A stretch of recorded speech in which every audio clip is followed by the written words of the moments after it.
Hoje é Dia do Trabalho, então nós preparamos aqui um conteúdo direcionado a essa data para a gente refletir um pouco sobre mercado de trabalho, sobre legislação no Brasil, sobre as últimas mudanças que aconteceram. Enfim, é um dos assuntos mais relevantes para todos nós, não é? Porque basicamente é a forma com a qual todos nós ganhamos a nossa vida.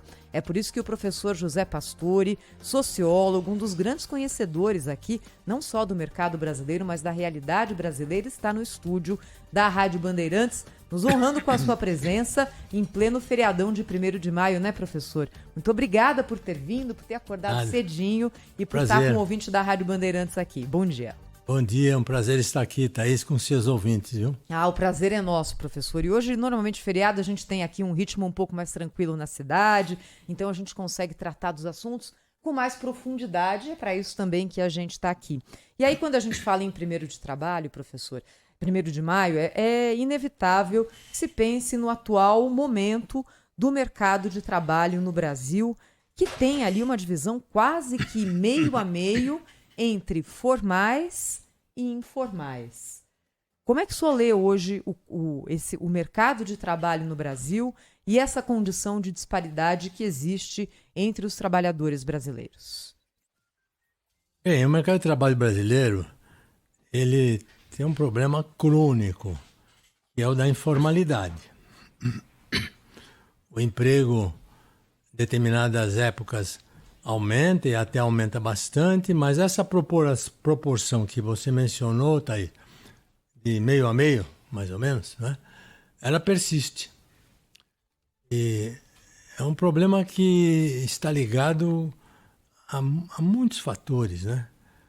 Não é só legislação. Legislação tem peso, mas há vários outros fatores. Por exemplo, a estrutura de produção do Brasil, se nós considerarmos numa perspectiva comparativa, vamos pensar num outro extremo, vamos pensar na Alemanha, comparar Brasil com a Alemanha, imagine. Mas vamos tentar fazer esse exercício aqui. A estrutura de produção do Brasil, ela envolve atividades muito simples. Por quê? Você tem comércio, serviços, agricultura, pouca indústria,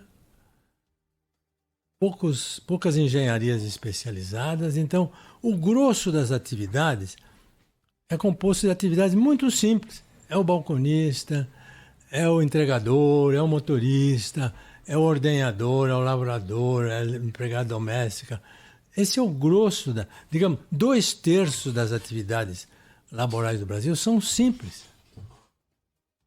E são de baixa remuneração. No topo, você tem 1/3 que são atividades complexas, não é? Que exigem mais qualificação.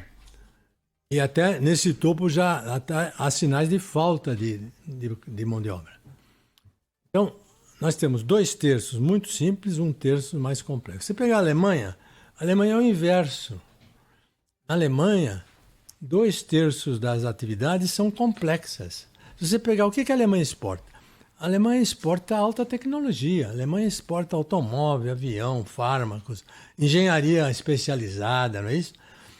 São atividades de remuneração alta e que exigem boa educação.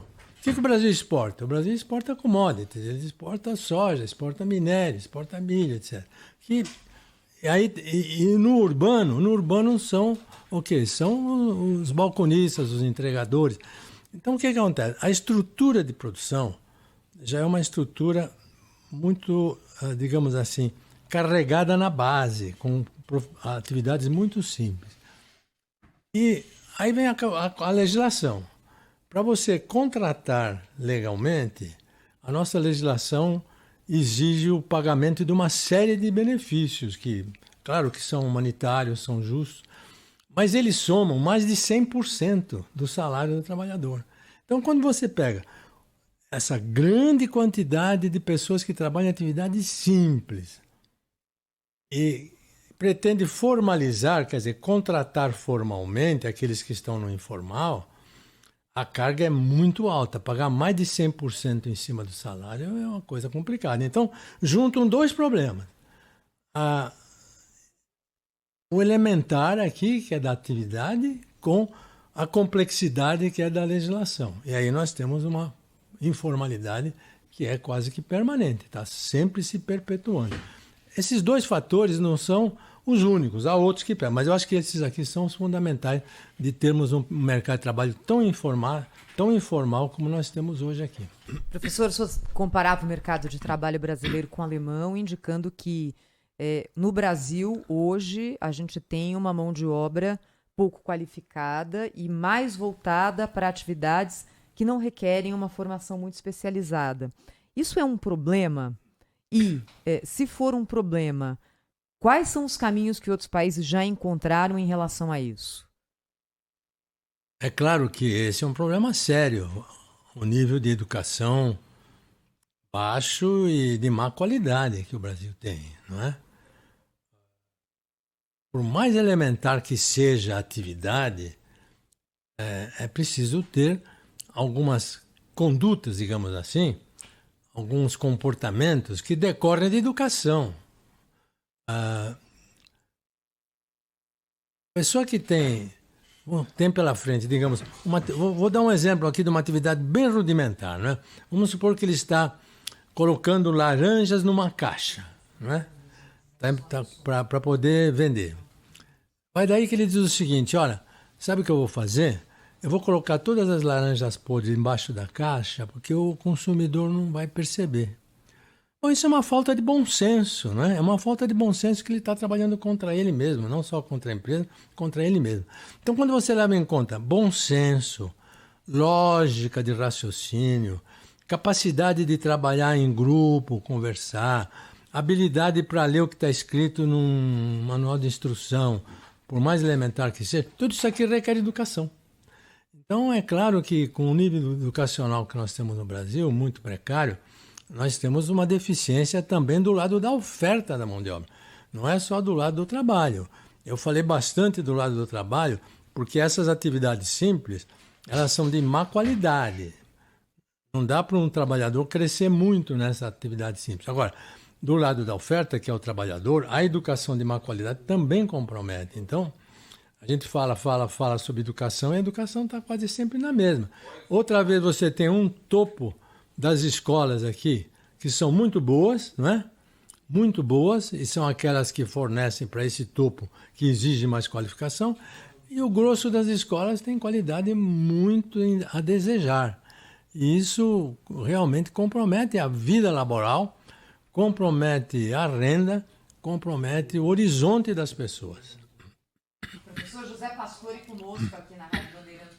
Professor José Pastore hoje conosco aqui na Rádio Bandeirantes no Jornal Gente. Professor, por favor, só aproxima um pouquinho mais o microfone, porque de vez em quando dá uma distanciada. Assim, melhorou.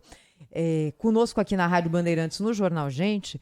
E, professor, o senhor já acompanha esse assunto no Brasil há muito tempo, há muitas décadas, e traz aqui para a gente a possibilidade de comparação do quadro que nós temos hoje, em 2023, com o que o Brasil já teve em outras épocas da sua história. Quando o senhor fala que hoje a mão de obra no Brasil continua sendo uma mão de obra pouco qualificada e de pouca necessidade de formação, acho que não deve ter muita diferença em relação ao que existia há alguns anos. O que o senhor viu de mudança para melhor e para pior no mercado de trabalho? Bem, nós tivemos várias mudanças positivas, sem dúvida nenhuma. Uma delas é essa diversificação desse topo da pirâmide que eu acabei de dizer aqui, em que esse topo passou a exigir pessoas bem formadas, bem treinadas. Isso foi uma conquista importante aqui da economia brasileira, não é? Nós tivemos até setores que nem cogitavam de ter mão de obra qualificada porque não era exigido, como é o caso do agro, não é? No entanto, o agro hoje está ficando sofisticado. O grosso da mão de obra ainda é aquela descrita aqui de muito, muito simples, mas nós temos a demanda muito acentuada de profissionais para as tecnologias biológicas, químicas e mecânicas que entram no agro, né? Isso foi uma transformação muito grande do Brasil e tem reflexo no mercado de trabalho. Nós tivemos também, como um ponto muito positivo aqui, um amadurecimento nas relações do trabalho. Há 30, 40 anos atrás, o relacionamento entre empregado e empregador era extremamente conflitivo, muito, e desrespeitoso até. As negociações eram teatrais e de confrontação, era muito mais uma confrontação do que uma negociação. Eu me lembro até que houve uma época, veja só, uma coisa até difícil de falar hoje, houve uma época em que os operários da indústria de automóveis, veja bem, que seriam os operários mais sofisticados, eles acabavam de montar um carro, colocavam no pátio e quebravam o pátio, em protesto contra a empresa para conquistas salariais de benefícios. Era chamada Operação Vaca Brava. Veja, isso aí não se admite hoje. O Brasil hoje tem negociações civilizadas. As pessoas sentam na mesa com muitos dados, com muitas pesquisas, dos dois lados, né? Então houve um avanço muito bom nessa área da negociação. Eu acho que o Brasil tem o que mostrar nesse campo aí, porque as partes estão se empenhando muito, né? Isso é uma área do trabalho que é muito importante, porque ela diz respeito à paz dentro das empresas. E a paz é fundamental. Nenhuma empresa consegue ganhar a guerra externa tendo guerra interna. E isso foi superado. Professor José Pastore com a gente aqui hoje no Jornal Gente da Rádio Bandeirantes. Professor, deixa eu até abrir aqui para o nosso ouvinte também participar, mandar perguntas, tecer as suas considerações ao longo da entrevista. O nosso WhatsApp 11 999 048756. Deixa eu colocar de novo aqui, ó. 11 999 048756. Então, se você quiser mandar aqui alguma pergunta, alguma consideração para o professor José Pastore, é só mandar o áudio com o seu nome e o lugar onde você está ouvindo a Rádio Bandeirantes e aí o que você quiser colocar na nossa conversa. Professor, quando a gente fala de formação de mão de obra, queria ainda me ater um pouquinho a esse assunto, não é? E a dificuldade hoje que alguns setores têm no Brasil de encontrar mão de obra qualificada. A gente já fez aqui na Band várias vezes matérias, por exemplo, falando sobre o setor de tecnologia, de TI, que tem dificuldade de encontrar pessoas que têm uma formação necessária para as vagas que existem hoje, tanto que esse é um dos setores com maior rotatividade hoje, porque tem emprego sobrando. Quando a gente fala que a mão de obra hoje no Brasil é pouco formada, quem é que vem antes? É o ovo ou a galinha? Ou seja, o mercado de trabalho precisa criar a necessidade para que isso se reflita também na cadeia de formação dos profissionais, ou uma formação melhor pode levar a uma demanda também mais qualificada no mercado? Bem, aí é um processo interativo, né? As duas coisas andam juntas, né? O trabalho e a educação. O trabalho vai se sofisticando, vão surgindo novas formas de produzir, de comercializar e vai tendo exigências também de outras qualificações. E do lado da educação, você tem a necessidade de aparelhar as escolas para proverem esse tipo de educação que o mercado está exigindo. Eu não estou falando ainda de qualificação, estou falando de educação básica, porque isso é fundamental. O importante não é que o trabalhador conheça muitos detalhes, mas basicamente ele precisa ter condições de pensar, ele precisa saber pensar. E saber pensar depende muito da educação geral, não é da faculdade especializada, né? Depende do domínio da matemática, da lógica, da linguagem, sobretudo da linguagem. Por quê? Porque nós pensamos com as palavras, né, Thaís? Nós estamos aqui conversando, nós pensamos com as palavras. Quem domina bem as palavras, a literatura, a leitura, que entende o que lê, pensa bem. Quem não domina as palavras, pensa mal. Então, a educação básica tem uma importância extremamente grande para o mercado de trabalho, porque o nome está dizendo, ela é a base, ela que vai servir de alicerce para os outros processos educativos. Então, aqui no Brasil, nós temos essa constante necessidade de reformulação da educação em função dos avanços na produção. Mas, infelizmente, o hiato é muito grande.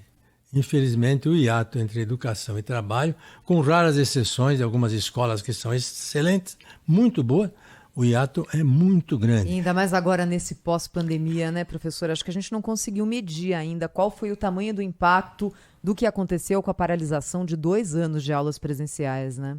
A gente não consegue medir o impacto, mas tenho certeza que ele foi desastroso. Um impacto muito grande. Você ficar com as crianças 2 anos sem aula, isso dá um atraso que vai se refletir ao longo de toda a vida dela. Ela vai ter mais dificuldade para entrar no mercado de trabalho, vai entrar com salários mais baixos, vai lutar mais para continuar trabalhando, vai ficar mais sujeita a desemprego. Enfim, o prejuízo foi muito grande. Eu não me conformo que o Brasil não montou um plano de emergência para esse problema, para atender esse problema. E esse plano de emergência tem até coisas muito simples, que não depende só do governo, não, depende de toda a sociedade. Eu não entendo, por exemplo, por que as escolas tiveram que respeitar as férias depois, quando voltaram da pandemia. Por quê? Será que não vale um sacrifício de dar aulas em julho, dezembro, janeiro, fevereiro para recuperar? Eu não sei porque muitas escolas ficaram com os prédios ociosos, à tarde e à noite. Então, são elementos muito rudimentares de um plano de emergência, né? E nós não vimos isso aí, não vimos uma liderança nem federal, nem estadual para poder falar, espera um pouco, vamos fazer o possível para recuperar, para compensar o que foi perdido. E essa perda vai se refletir de uma maneira negativa para as pessoas e para o Brasil, não há nem dúvida. Professor José Pastore, sociólogo, conosco hoje aqui no Jornal Gente da Rádio Bandeirantes. Nós voltamos aqui com essa conversa na sequência. Agora, 8h20, você está conosco aqui no Jornal Gente, na Rádio Bandeirantes, nesta segundona, dia do trabalho, 1º de maio, e no nosso estúdio, o professor José Pastore, falando sobre questões relativas ao mercado de trabalho. Tenho um monte de perguntas aqui para fazer para o senhor, professor, e já coloco também o nosso ouvinte na conversa pelo nosso WhatsApp 11 99904 8756 para que as perguntas sejam colocadas aqui ao longo da nossa entrevista. Professor, queria perguntar para o senhor sobre mulher no mercado de trabalho. Essa tem sido uma discussão muito presente e com pesquisas indicando que, por mais que a diferença salarial entre homens e mulheres tenha diminuído ao longo dos últimos anos, ela ainda persiste. Como é que o senhor vê essa questão e quais são os caminhos? Bem, essa diferença salarial, ela é devida a muitos fatores. O fator mais condenável e que precisa ser punido é a discriminação. Isso acontece quando você tem mulher trabalhando com a mesma capacidade, nas mesmas condições do homem e ganha menos. Se você conseguir reduzir todos os outros fatores, falar, bom, todos os fatores foram igualados. A única coisa que está diferente aqui é ser homem ou mulher, então você conseguiu identificar que a diferença é por discriminação. Mas essa identificação não é fácil, não. É complicada. Por quê?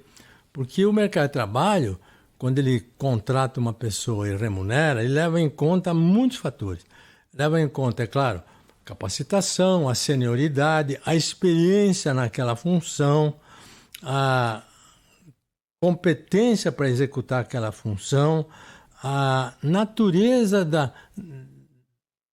do cargo em que a pessoa está ocupando. Eu vou dar um exemplo. Você tem, digamos, num banco, você tem uma mulher de 40 anos que é gerente de uma agência num distrito bem afastado, num bairro bem afastado. Pequena agência. E você tem um homem gerente de uma grande agência na região metropolitana.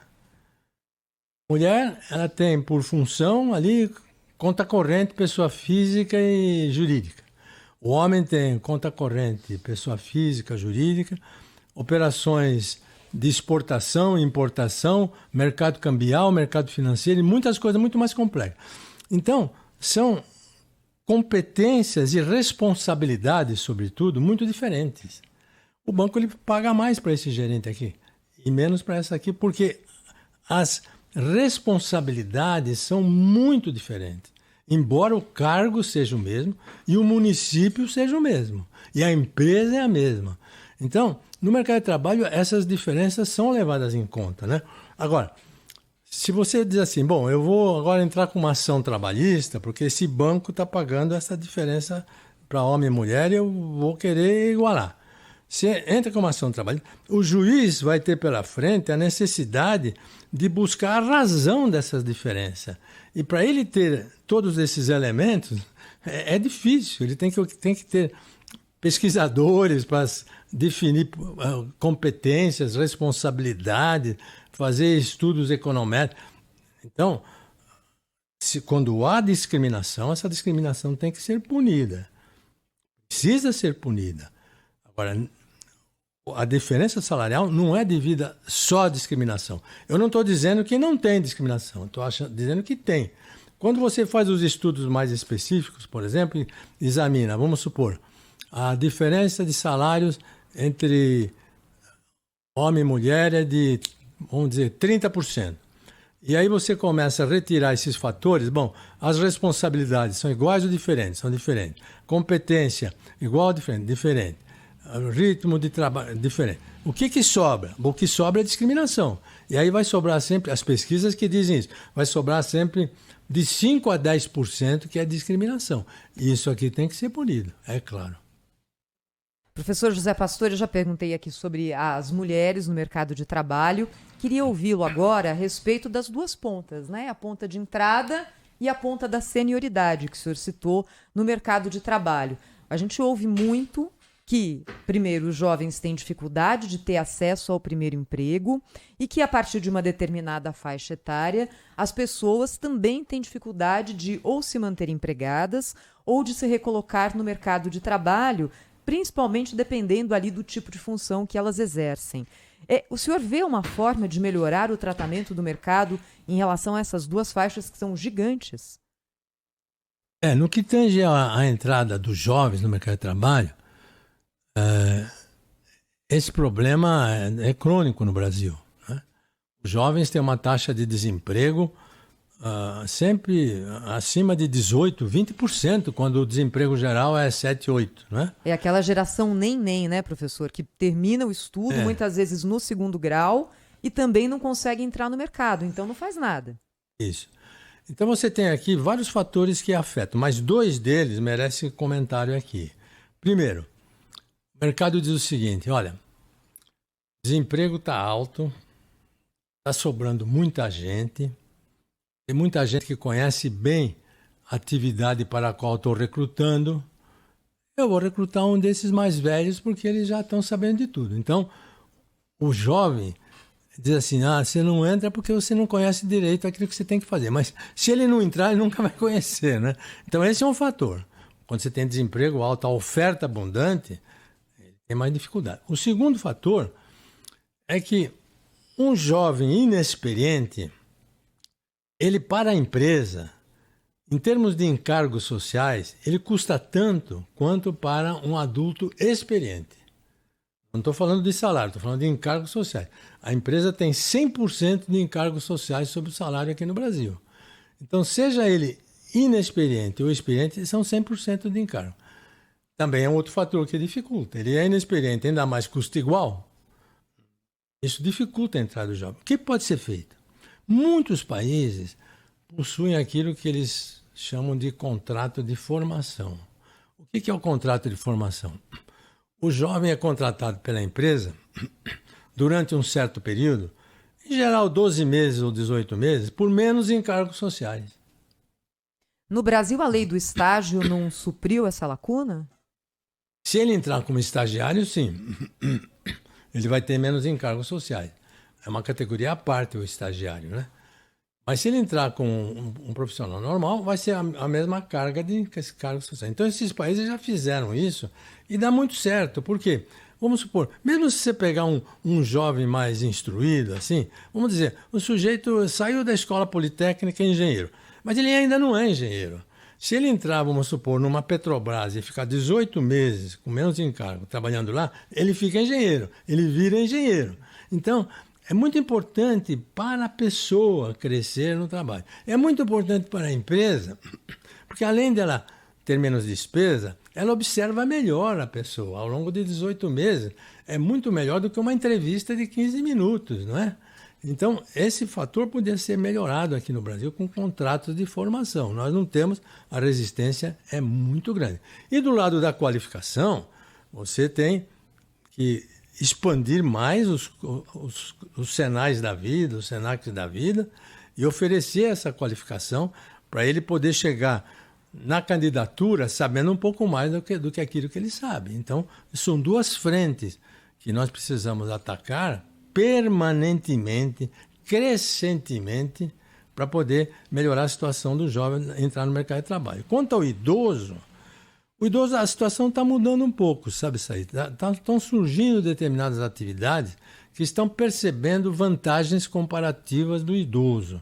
O caso do varejo, por exemplo, principalmente na área de supermercados, de comércio de balcão, onde os empregadores estão percebendo que o idoso é paciente, o idoso é atencioso, o idoso é carinhoso, que são digamos assim, as características socioemocionais da pessoa que pesam muito hoje no mercado de trabalho. Então isso está havendo uma melhora, mas de um modo geral ainda é um mercado muito restrito. Qual é a situação? Ele falta muito, ele não tem assiduidade, ele está defasado nas tecnologias, ele ficou obsoleto. Esses são os argumentos utilizados. Em parte isso é verdade, mas isso pode também ser compensado através das novidades que já existem no mercado hoje, que são os cursos livres para idosos. Professor José Pastore conosco hoje aqui no estúdio da Rádio Bandeirantes, no Jornal Gente. Na sequência, eu vou abrir para as perguntas que estão chegando, e são muitas, dos nossos ouvintes. Se você quiser também participar, o caminho é esse aqui, ó. 11 999 048756. Rede Bandeirantes de Rádio. 8h32, eu prometi, vou cumprir agora então com o nosso ouvinte participando conosco pelo WhatsApp 11 999 048756, mandando uma mensagem, uma pergunta, uma consideração para o professor José Pastore acompanhar aqui com a gente e também entrar nesses assuntos. Vamos lá, professor? Vamos lá.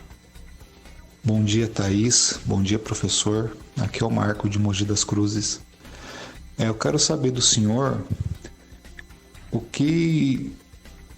como que vai ficar o mercado de trabalho com essa, entre aspas, nova forma de contratar o trabalhador, que é via MEI. Muitas empresas estão deixando de contratar via CLT para contratar via MEI. Queria saber do senhor, como que o senhor acha que vai ficar a legislação nesses casos? Bem, de fato você tem toda a razão. O mercado de trabalho está mudando tanto em função principalmente de tecnologias, que estão surgindo novas formas de trabalhar, né? Aquela forma da CLT é uma forma convencional que diz respeito ao quê? É um trabalho indeterminado, a pessoa entra, fica muito tempo na mesma função, tem um salário fixo, tem subordinação, tem chefe, tem habitualidade e faz uma tarefa que está pré-determinada dentro da empresa. Agora, existem outras atividades que estão sendo consideradas quase que erráticas, porque elas são tão diferentes, são atividades em que as pessoas trabalham 2, 3 horas por dia às vezes, outras vezes trabalham 10 horas por dia, tem semanas que trabalha 2, 3 dias, tem outra que trabalha todos os dias, atende vários tipos de demanda, e que pelo fato disso aqui ser tão diverso, tão errático, tão cambiante, não há jeito de contratar através da CLT, que exige o quê? Que exige uma posição fixa por um longo tempo na mesma empresa, fazendo uma tarefa relativamente homogênea. Então, essas pessoas que trabalham de maneira heterodoxa, digamos assim, elas precisam de proteção também, porque afinal são seres humanos. Elas também adoecem, elas também morrem, elas precisam de aposentadoria. Precisa encontrar uma fórmula de atender essas pessoas aqui. E há muito tempo elas estavam trabalhando sem nenhuma proteção. O sujeito era ambulante, ele era vendedor na porta de esquina de cachorro-quente, era um pedreiro ambulante, um eletricista ambulante, um dia trabalhava, outro dia não trabalhava, e não tinha nenhuma proteção. Então, no governo, eu acho que foi no tempo do governo Fernando Henrique, se não me engano, foi criada a figura do microempreendedor individual, que é um MEI. Para quê? Porque as pessoas se inscrevendo no MEI passam a ter as proteções básicas. Não são todas as proteções da CLT, mas tem proteções básicas. Por exemplo, se ela adoecer, ela vai ficar de licença e vai ter uma remuneração que a Previdência vai pagar. Na gravidez, ela vai tirar uma licença remunerada que a Previdência vai pagar. Se ela, Deus o livre, morrer, a Previdência vai ressarcir e vai indenizar a sua família. Com a idade adequada, ela vai se aposentar. Então, o MEI foi criado para essas atividades para as quais a CLT não tem condições de proteger. E o INSS é uma lei previdenciária que protege essas pessoas com essas proteções básicas que eu acabei de falar. Então, são situações diferentes e sistemas de proteção diferentes. Tem mais um ouvinte aqui também com uma consideração para o senhor, professor José Pastore. Bom dia. Eu tenho uma pergunta para o professor Pastore. O meu nome é Antônio e eu sou aqui do bairro do Ipiranga. Eu acho que antigamente nós tínhamos muito mais empresas, vamos dizer assim, principalmente na área de metrologia, muito mais empresas com muito mais tecnologia. Gostaria de saber do professor por que o Brasil perdeu tudo isso. E acho que é a desindustrialização que a gente vê refletida hoje nos números do Produto Interno Bruto brasileiro, né, professor? A pergunta do Antônio é muito apropriada e é dolorida, né? O Brasil realmente está ficando para trás no setor industrial. E isso que está acontecendo hoje é reflexo de coisas que aconteceram há 20, 30 anos atrás. Que foi o quê? Que foi a globalização, que foi a difusão de tecnologias no mundo inteiro, que foi a simplificação dos processos de recrutamento de pessoal, que foi a simplificação da legislação trabalhista e previdenciária. Tudo isso ocorreu. Então isso permitiu que os países que hoje estão que já tiraram a oportunidade do Brasil no campo da industrialização, pudessem produzir com melhor qualidade, com produtos mais diversificados, com produtos até pessoalizados, direcionados para determinados grupos de pessoas, com um custo mais baixo e, no final das contas, com um preço mais baixo para o consumidor. E o Brasil não conseguiu fazer isso, por não ter essas facilidades que nós estamos indicando aqui. Então chegou um ponto que você compra uma camisa em Nova York pelo metade do preço que você compra uma camisa aqui no Brasil. E se importar da China, por exemplo, se pelos sites é o assunto do momento, né, professor? Às vezes por 1/5 do preço. Pois é, se importar da China vai ser 1/5 do preço. Então, nessas condições, a indústria não conseguiu mais competir porque ela não conseguiu vender para os consumidores. Eu tenho vários amigos industriais que tiveram que se transformar em importador para poder sobreviver. E, inclusive, alguns com uma boa tecnologia. Eu conheço um deles que tem, por exemplo, uma empresa que faz essa cerâmica vitrificada com alta tecnologia, só que, de repente, ele perdeu o mercado nacional e internacional por ter um custo de produção muito alto e, portanto, precisava vender por um preço muito alto para o consumidor. Perdeu. Hoje ele é importador. Ele importa ladrilhos da China. Então, esse conjunto de fatores que estavam lá 20 anos atrás e foram atuando, deu como resultado esse conjunto de fatores, essa triste situação que nós temos hoje no Brasil. O Brasil precisa dar uma pirueta aí, dar uma reviravolta e voltar a estimular o setor industrial. E não é nada simples não, mas precisa ser feito. Professor José Pastore, respondendo também aqui as considerações do ouvinte da Rádio Bandeirantes neste dia 1º de maio, você manda a sua pergunta para o 11 999 048756, mais uma aqui, professor. Rádio Bandeirantes, bom dia Thaís, bom dia professor Celso. Meu nome é César Augusto, sou de São Bernardo do Campo, a antiga cidade do reduto das indústrias deste país, que hoje já não existem mais. Professor, minha pergunta é o seguinte: na sua opinião, o que é o mais importante hoje? Realizarmos a reforma tributária tão cogitada pelo governo gastador? Ou primeiramente deveríamos fazer a reforma administrativa? E agora, hein, professor Pastore? A sua pergunta tem uma lógica inatacável. Uma reforma tributária é para conseguir recursos para o Estado gerir as atividades que precisa gerir. A reforma administrativa é para organizar o Estado, para o Estado fazer da maneira mais eficiente aquilo que é mais econômico. Então, para saber quanto precisa para gastar, é preciso saber o que vai ser gasto. Então você tem toda a razão que uma reforma tributária precisaria ser realizada depois de uma reforma administrativa. Ou seja, a reforma administrativa daria o seguinte: qual é a despesa que nós vamos ter depois de todas as racionalizações que nós vamos fazer no serviço público. Ah, ficou isso aqui. Tudo bem, agora vamos buscar o recurso na tributária. Eu tive a paciência de ler aquelas diretrizes do Lula e do Geraldo Alckmin durante a campanha, de ponta a ponta, e ali tem mencionadas várias reformas. Tem a reforma urbana, tem a reforma fiscal, tem a reforma tributária, tem a reforma política, mas não tem a expressão reforma administrativa.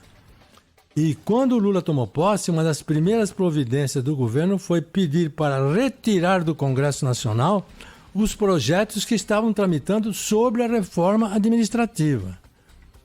Então parece que a intenção não é de economizar e reduzir despesa. A intenção é simplesmente de aumentar a receita, né?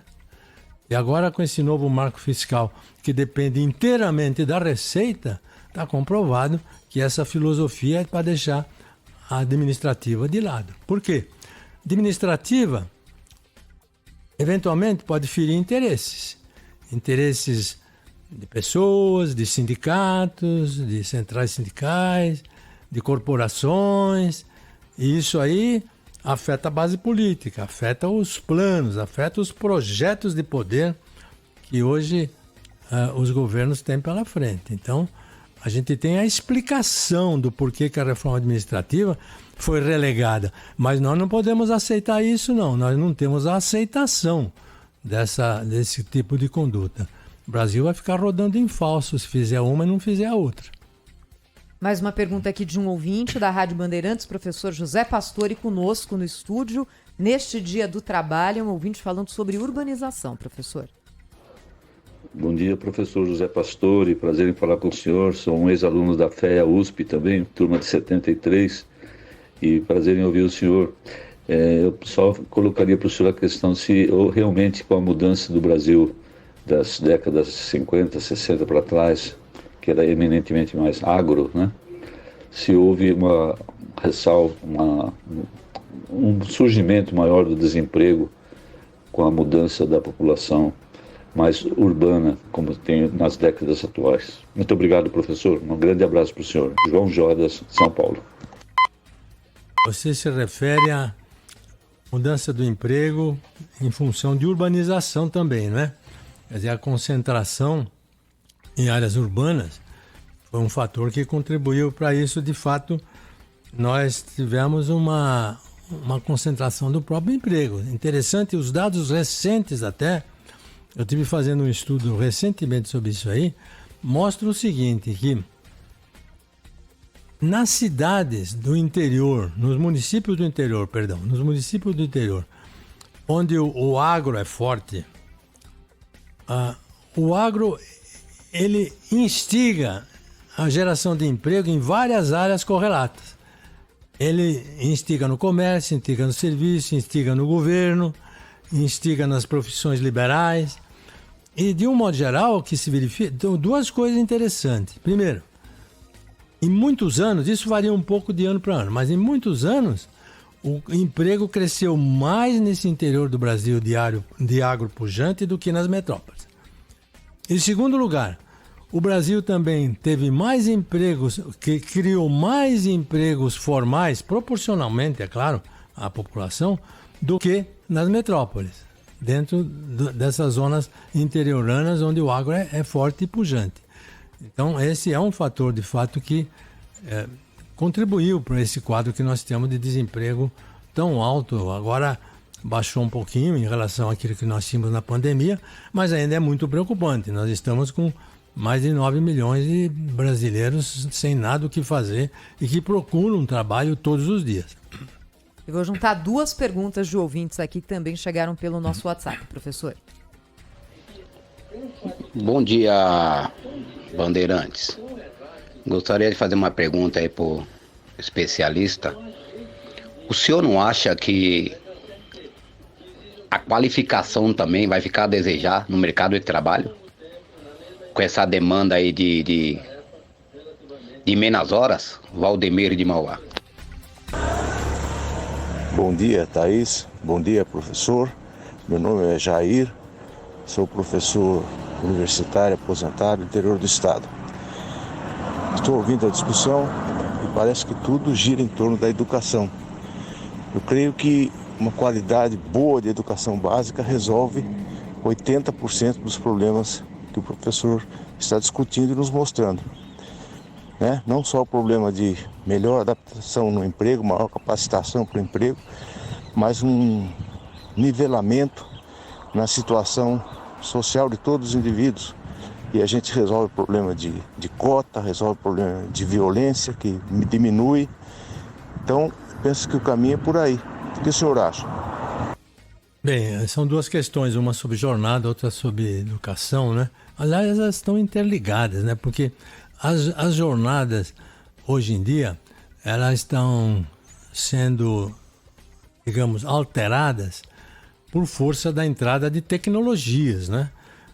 As tecnologias modernas estão permitindo fazer o trabalho mais depressa, né? E até com mais eficiência. Isso tem levado muitos países a passar de uma jornada de 5 dias por semana para 4,5, ou então até 4, né? Com a mesma produtividade. Essa parte é importante, com a mesma produtividade. Porque se você não tiver a mesma produtividade, você vai onerar o custo do fator trabalho, reduzindo meio-dia ou um dia. E isso vai agravar toda a cadeia. O preço vai ficar mais caro lá para o consumidor. Agora, a educação é evidente, você está coberto de razão. Educação de boa qualidade é fundamental e é urgente para o Brasil. E em face desse desenvolvimento tecnológico que nós temos pela frente, nós precisamos não só educar as crianças na escola, os jovens, mas nós precisamos reeducar os jovens e os adultos permanentemente para poder enfrentar as novidades que chegam da área tecnológica. Inteligência artificial, por exemplo, né, professor? Pois é, quando chega uma novidade como essa aí, entra na empresa, é necessário que a pessoa faça uma espécie de uma repaginação da sua competência, estudando sozinha, ou indo na escola, ou lendo o manual de instrução com mais estudo. Então, veja, o mundo hoje, o Fórum Econômico Mundial do ano passado fez uma previsão de que o mundo vai precisar, em termos de qualificação e requalificação, que o mundo vai precisar até o ano de 2006 1 bilhão de trabalhadores. 1 bilhão de trabalhadores terão que passar por sistema de qualificação e requalificação contínua. Ou seja, no trabalho moderno é indispensável a requalificação contínua, ou seja, a educação continuada. Para o Brasil isso é um desafio gigantesco, porque nós estamos mal e mal dando conta daquela educação convencional que a criança fica um pouquinho na escola, diploma e nunca mais volta, né? E esse é um problema muito sério. Por quê? Porque, veja, a escola, a empresa sozinha não tem condições de aguentar e de fazer educação continuada. Ela não é escola. A escola sozinha não tem condições também de fazer educação continuada porque ela não conhece a demanda das qualificações que estão ligadas às tecnologias que estão entrando de hora em hora. O governo também não dá conta de amparar um sistema desse porque ele também tem recursos limitados e ele também não sabe direito qual é a direção. Então, hoje em dia, é fundamental uma harmonização, uma interface muito íntima entre empresa, escola e governo para ter um grande programa de qualificação e requalificação continuada para toda a sociedade. Veja que nós estamos falando aqui de uma coisa gigantesca, juntar empresa, escola e governo. Alguém fez isso? Fez e está fazendo isso. A Alemanha faz isso, a Áustria faz isso, a Escandinávia faz isso, o Japão faz isso, em certa parte dos Estados Unidos faz isso. Não é uma coisa muito complicada para nós, mas está sendo resolvida nesses países.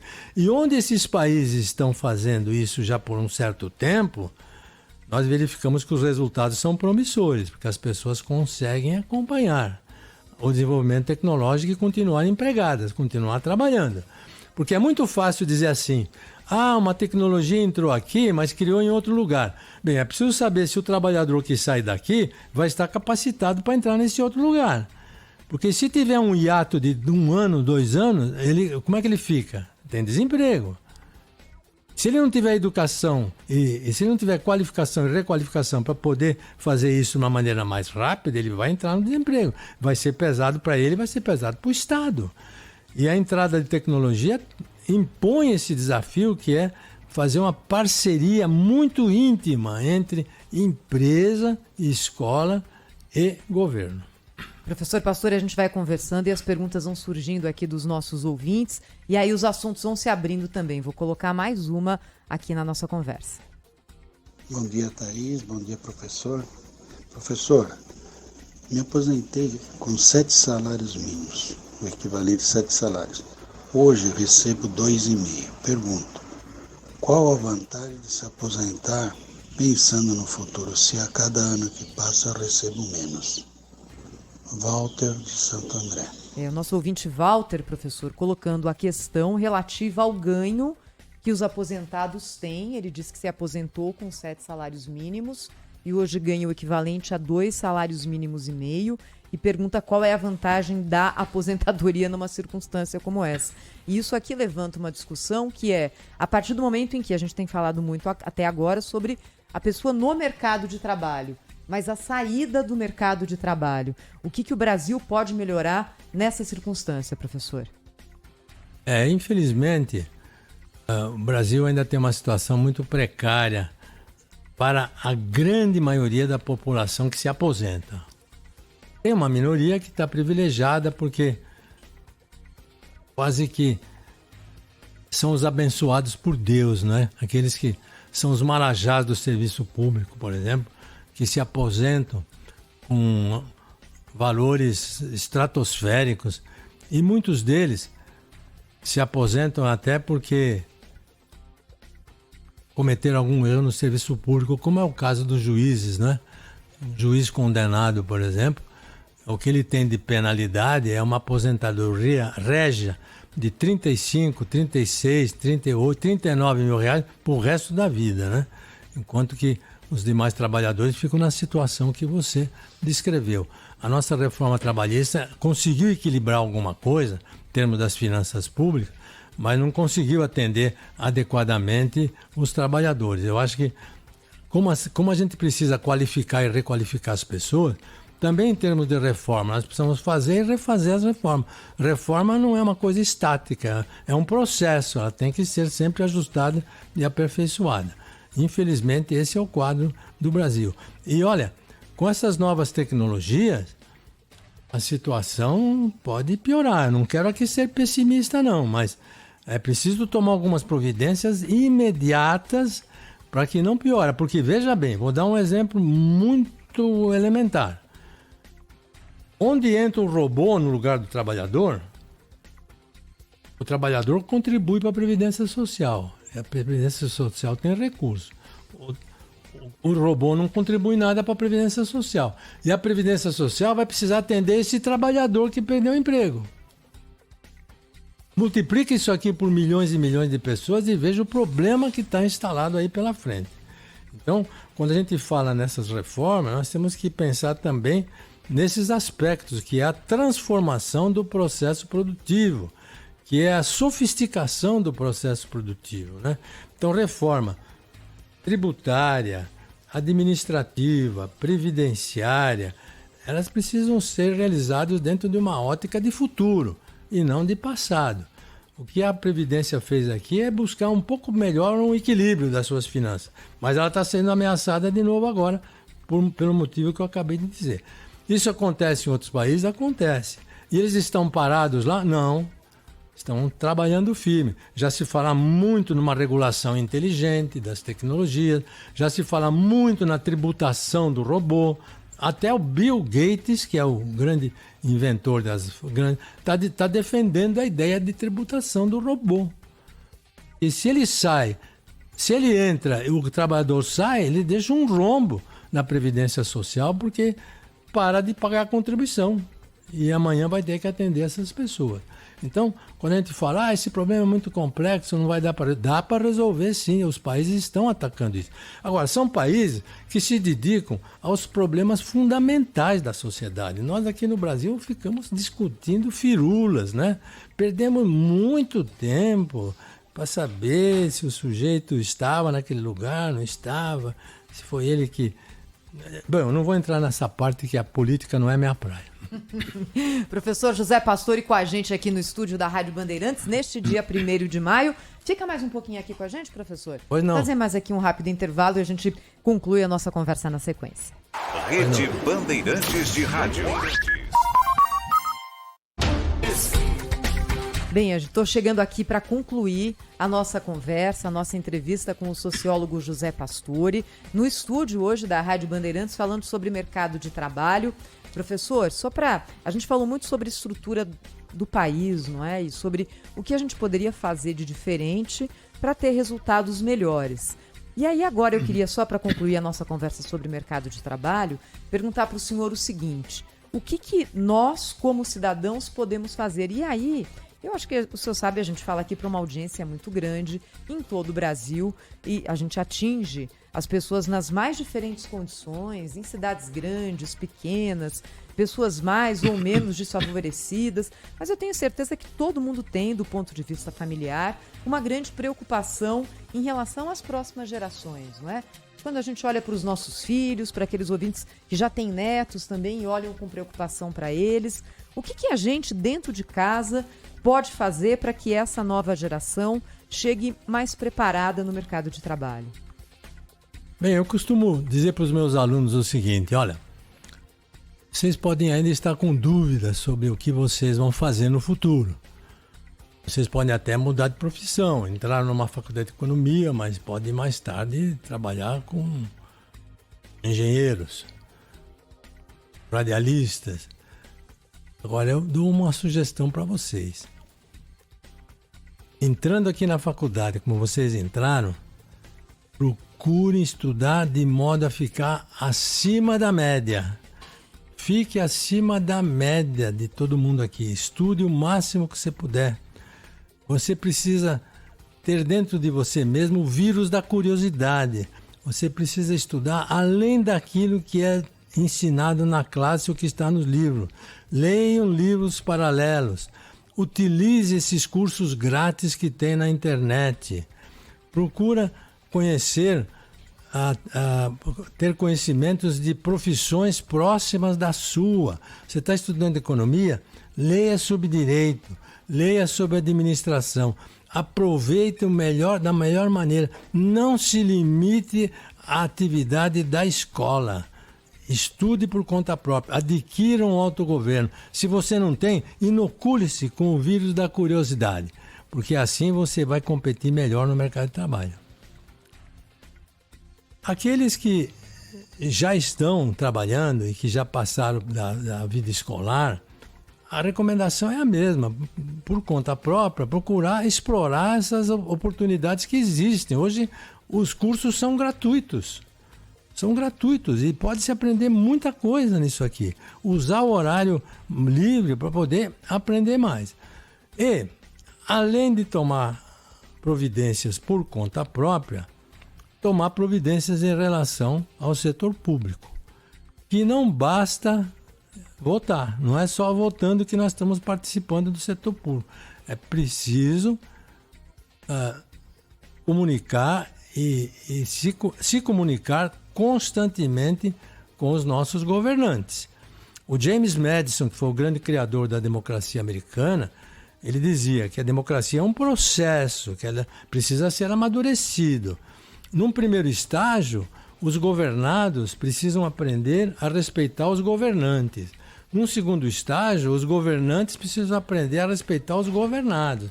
E num terceiro estágio, os governados precisam controlar os governantes.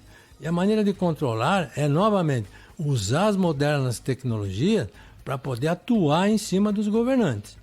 Eu dou o meu modesto exemplo aqui, que é de uma pessoa.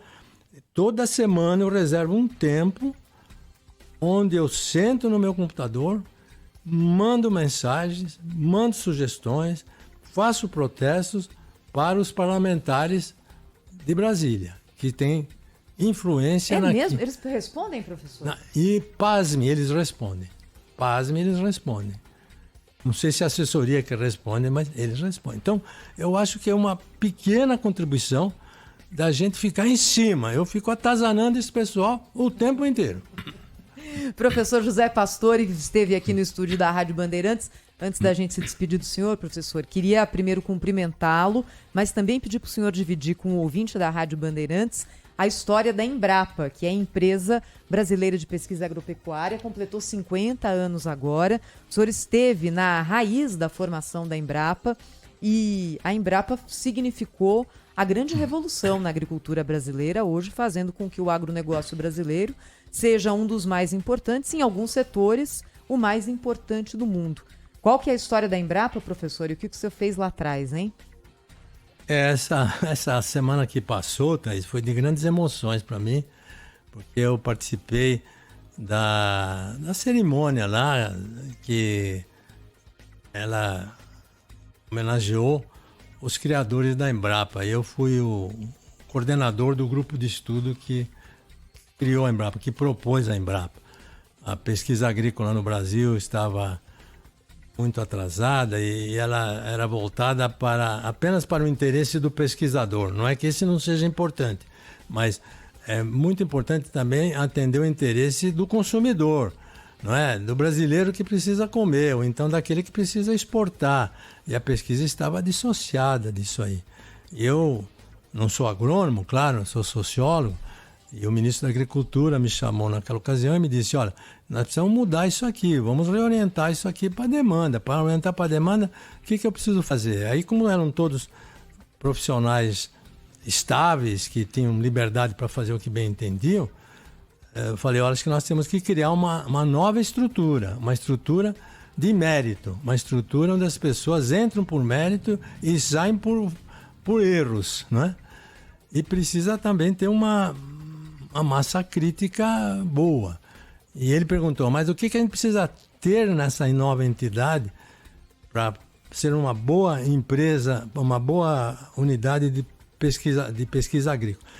Eu falei para ele, olha, é muito simples, precisa ter bons pesquisadores. E aí formulamos um projeto de criação da Embrapa, uma empresa pública, né, com muita liberdade, com muita flexibilidade e com a missão de criar bons pesquisadores. E logo de cara nós propusemos o treinamento de 1.000 pesquisadores nas melhores universidades do mundo. E hoje, então, com essa solenidade dos 50 anos que eu estive presente, eu tive a alegria de ver que nesses 50 anos a Embrapa treinou 2.000 PhDs nas melhores universidades do mundo. Ou seja, competência, educação, imaginação, inovação e muito trabalho transformaram a face do agro brasileiro. Hoje o agro está nas melhores posições do mundo. E com a ocupação do Centro-Oeste também pela produção agrícola, né, professor? Já que lá, no momento da criação da Embrapa, essa era uma área que não era considerada para isso, né? Era uma área em que todos falavam assim, cerrado, não quero nem dado e nem herdado.